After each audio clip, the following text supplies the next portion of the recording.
Yeah, I think we could talk about the game for the 38 minutes of the game, and there'd be a lot of things I'd be critical of. We didn't play our best basketball at all, but I'm really proud of how we finished. That's a character win for us.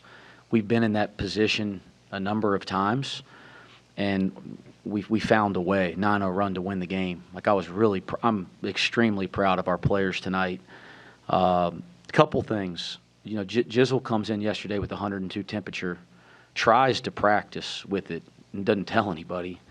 And he goes through our film session, our walkthrough, and then, our Bob Mangine comes up and says, "Hey, he's got 102." I said, "Well, is that even safe?" And he said, "Not really." And he was going to practice, and so we didn't see him till this morning, right? He was in the hotel sleeping and all that. So he did not play well. I mean, he played very poorly. But how about a kid that plays with that going on? That don't happen a whole lot. We got to celebrate that. Like the toughness to play through something like that. I don't think that's happening a lot across the country anymore. I'm really proud of that. Now, he didn't play good basketball, but I think he's got a little bit of an out there. I thought Jalen Celestine didn't play one of his better games. I didn't think he looked good moving. But how about the plays he makes down the stretch to win the game in the last 2 minutes? I was really proud of that.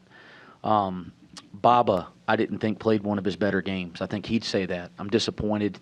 He was disappointed in the technical, because he knows. We actually had the conversation 2 days ago. He's too good of a player for that kind of stuff to happen, and it's happened a couple times this year. But then he came back. He didn't get frustrated and upset. He came back, and he misses that free throw, which bothered him. How about the 2 big free throws he makes? I thought he finished the game. I'm really proud of that. Keyshuan Tillery gave us a huge lift of energy tonight, and I thought was very, very impactful. Freshman point guards and head coaches, that ain't easy, and I've been hard on this one. It's because I think so much of him, and he's a terrific, terrific player. He's going to be a world-class player. Tonight I thought he was crazy impactful to winning. I'm really proud of that. Day Thomas was awesome tonight. He had it from start to finish. The play he dives on the floor changes the entire game. He was awesome. And Moo was very good coming off of the tweak to the ankle.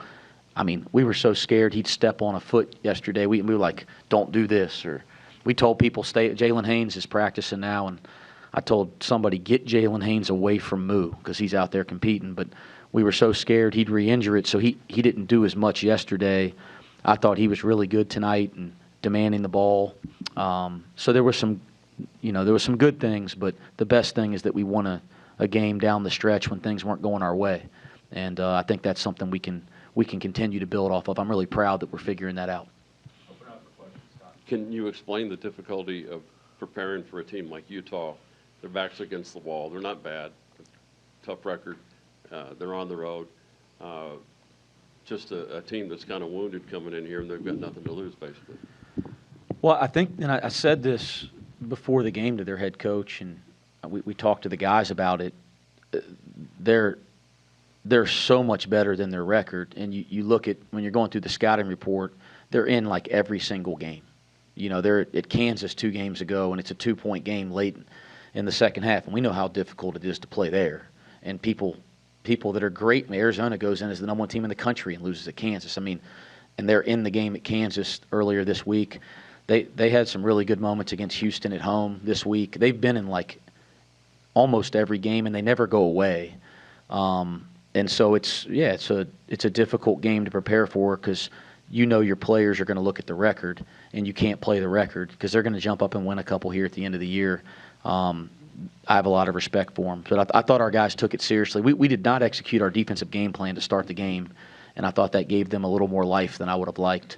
But, again, finding the way is what mattered. 1-5 now coaching close games this season, first close win on the campaign. What was the difference in the execution level tonight compared to the rest of those outings? I thought we just stayed poised. Baba misses the free throw. Moo missed a 3-footer, maybe 2 of them. Baba misses a 3-4-footer. Jalen misses like a 6-footer. Day misses what is a great look for him from 3. Like, it was, it's like, come on, like, we took, maybe we were shooting too many threes, so then we get it inside to move there on a big possession, and that's one of the ones he missed. Like, it just kind of had that feeling like nothing's going to go our way, and I thought we held our poise. And then guys made some big-time plays in the last couple minutes of the game. I thought the stop, the conversion, Jizzle throws like a terrible pass coming up the floor to JC. I mean, Jizzle was bad tonight. Again, he has an out. But JC gets it, goes to 2 feet in the paint, drops it off to Baba for the dunk. Like, we kept our poise no matter what was going on and made some plays. So I thought that was the difference. Again, a big step for us tonight. Keyshuan, obviously you want to talk about, and Coach wants to probably talk about defense, but your 2 threes are in that first half. How important was that to getting you into a rhythm tonight? I mean, it helps. My teammates, they give me confidence to shoot the ball every time. They want me to shoot the open ones, so I just felt confident from them to be able to take those back-to-back threes. Wes, can I ask one follow-up about your message in that final 2 minutes when you're down 5 points? What is the key message to your team in that? In the last 10 minutes of the game, really 12 minutes of the game, I just, I could see that, we had a couple guys that were just tired, sick, had that look. And I just tried to be extremely positive. Like, let's enjoy this moment. This is all the work we do. This has been such a great group to work with every day. The most fun I've had coaching since I've been here is with this group, because they want to be good. They're resilient. They work at it. Like, we do all this work. Let's go. Like, don't worry about anything that's happened. Just go make plays and win the game. Like, get back to the things we do defensively. And that was a pretty consistent message. Certainly we're talking about aspects of the game and strategy, but the message was just to stay loose and stay confident and go make winning plays, because you work at it all the time. Wes, is this maybe one of the best signs in a game where you admittedly said that you guys didn't play well, being able to win a game where you didn't play well? Is that one of the best signs that your team might have turned a corner over the past 3 games?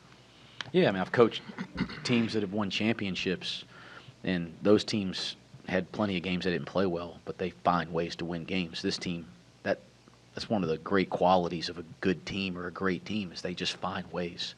And we found a way tonight. Again, it's awesome to see them find a way. It was awesome to see them overcome it, and like the joy on their faces, the belief, that the way our bench ran off the floor after we took that 1-point lead. This team's capable of quite a bit, and it's good to see them continuing to improve. Wes, just 6 minutes for Sincere tonight. Was that due to the strategy Utah was playing, Keyshuan playing well, Day playing well? Was that rotation-wise, or what was going on there to just see 6 minutes with Sincere? Just a coach's decision. Keyshuan, when Coach has talked about you, he's said that he thinks that you're going to play in Final Fours in your career because you impact winning so much. Do you have that kind of same inner belief about yourself, and how much have you grown since stepping on campus this year? Yeah, for sure. I mean, the confidence that I try to have daily is, I try to keep it high, because, that impacts the way I play, having confidence and getting confidence from my coaches and my teammates. That helps. He tells me all the time, he's going to be hard on me. The other coaches tell me they're going to be hard on me, so just to better me. So I definitely see myself, playing at the big stage, later down the line. Moustapha, double-double, everything all right? Bob Mangine worked his wonders on you? Can you say that again, please? Bob Mangine did a pretty good job with you, because you came out and got a double-double. Yeah, definitely. Bob be taking care of us, of course, on the training room. We be working with him every single day, and he be doing he be doing a really good job. He be doing a really good job, taking care of us, and just keep working with him every single day. We'll be right. Hell's fine. You can get away with it. Moo, how much has this kind of stretch taught you how much you can push your body, and taught you how much you can grind and dig to want to be out there, and obviously you can play as much as you can, but it's been kind of back and forth with how your ankles respond and how your body's respond. Oh yeah, it's just part of basketball. Sometimes you just hurt something, but I'm just trying to get out there as much as I can. You just whenever I feel bad, whenever I'm down or something, I feel bad myself. I'm like, why me? So I'm like, I just got to work on it and just get back on the court, because I want to play. Yeah, so I think everybody in the team want to play too. Another question, Keyshawn, obviously you talk about the confidence you've had. Obviously being a freshman, Big 12 isn't easy to step into that conference. How have you seen your confidence grow and your game grow as the Big 12 slate moves forward? Obviously you're having a big role for this team. How have you seen that confidence in your role grow? I mean, since the summer, I work out with Day, Malik. I'm learning things from Buck on the defensive end. Like, I'm watching a lot from Jizzle. Just like the older guys in front of me, seeing what they do and how they adapt to the game. So I feel like my growth since the summer has been a little different. I'm kind of under their wings, just trying to learn the game and see what they do to, play well. Safe to say you might rebound a little bit this coming week based on the teams you have coming up. That would be probably Yeah, I was the trying to biggest- keep the press conference positive, but if you talk about rebounding, you're going to turn my mood. No, our rebounding was very poor tonight. We actually, after the Kansas State game, we showed some of the things that we think are dropping off. Obviously, we played great, but we talked about weak side rebounding with these guys in film. We talked about how our technique is, in our box outs on the weak side especially, is really taking a back step, and we tried to drill it as much as we could. Yes, I mean, it's hard to do anything the last couple of days with some of the illness and injury, but we tried to drill it as much as we could. I was terrified every time we did something with Moo. He's like hitting the pad, and I'm like, scared he's going to get the ankle again. So we need to get back to our rebounding habits this week, and getting healthy and getting back to that will be very important. We're not going to be the team we have to be night in, night out, the way that we rebounded tonight on both ends. I think one thing about Haynes is obviously he's going to help you in that area, but is he for sure not playing this season? Yeah, he's not back to playing like up and down without any restriction even now. So I think to play him this late in the year, where you'd like to think that he'll get the medical from the NCAA. I mean, because of how old he is, I think it's going to have to be a waiver.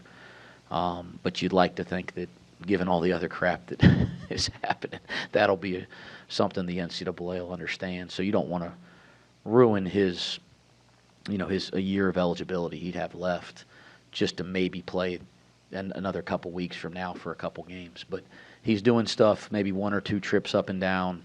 He's doing half-court stuff, and he's dang good. I mean, Day yesterday in practice, I don't know if you'll remember, Key, but Day kind of goes downhill against him in a drop and challenges him at the rim. And usually versus our scout team, that's a layup.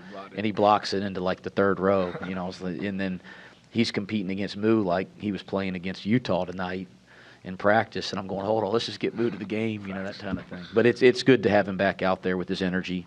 As I told Jalen, it's a little bit of a tease because you get to see all the things he can do, but you can't put him in the game. But it's good to have him back out there.